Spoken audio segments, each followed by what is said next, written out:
السلام عليكم خياتي، إن شاء الله تكونوا بخير وعلى خير يا رب.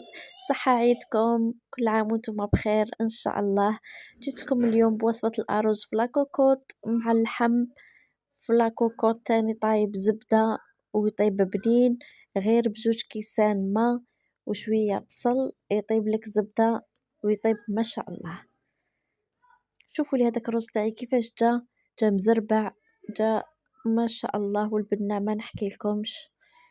تبعوا معايا الطريقة إن شاء الله تستفادوا معنا. في باسينة ولا طبسي نجيبو هداك اللحم تاعنا نديرو فيه نص مغرف ملح ونص مغرف كركم ورشة تاع راس الحانوت،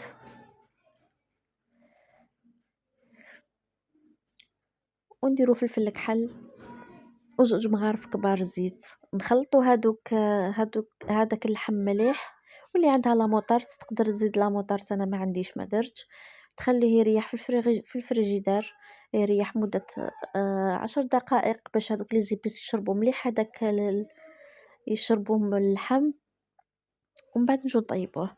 لهنا قطعت زوج حبات بصل كبار، ودرت هداك اللحم عليهم، ودرت نص مغرف زبدة ومغرف عسل، خليته يتقلى مليح وزدتلو نص كاس ماء وغلقت لك لاكوكوط تاعي وخليته يطيب. بعد خلينا اللحم تاعنا يطيب ورجعنا للرز، درت مغرف زبدة ومغرف زيت ودرت الرز تاعي يتحمر في المقلة. بعد ما طاب اللحم نحيته وزدت في المرقة تاع اللحم، زدت فيها جوج كيسان ماء وقلبت هداك الرز فيها وخليته ينشف. شوفوا لي خياتي كي طاب،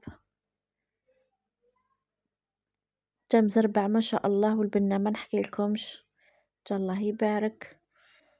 ما تنساوناش بجامو كومونتير باش نقدروا نكملوا خياتي، تشجيعكم يفرحني بزاف، وان شاء الله نحسنوا من الفيديو تاعنا ونمدلكم احسن وصفات. وشكرا خياتي. التقديم تاعي للأرز واللحم اللي طيبته تقديم عادي، كما قدموه في أي بيوت جزائرية. أنا مطبخي مطبخ متواضع، ما عنديش البريستيج فيه، كما راكم تشوفوا الديكور عادي كما تحطوه كامل في دياركم، يعني ما عنديش بريستيج بزاف. هاي شكرا خياتي، تهلوا في رواحكم، وهذا هي الوصفة تاعنا لنهار اليوم. نتمنى تشجيعاتكم باش نقدر نكمل، وربي يحفظكم إن شاء الله وشهيتكم في الجنة. تهلوا في رواحكم.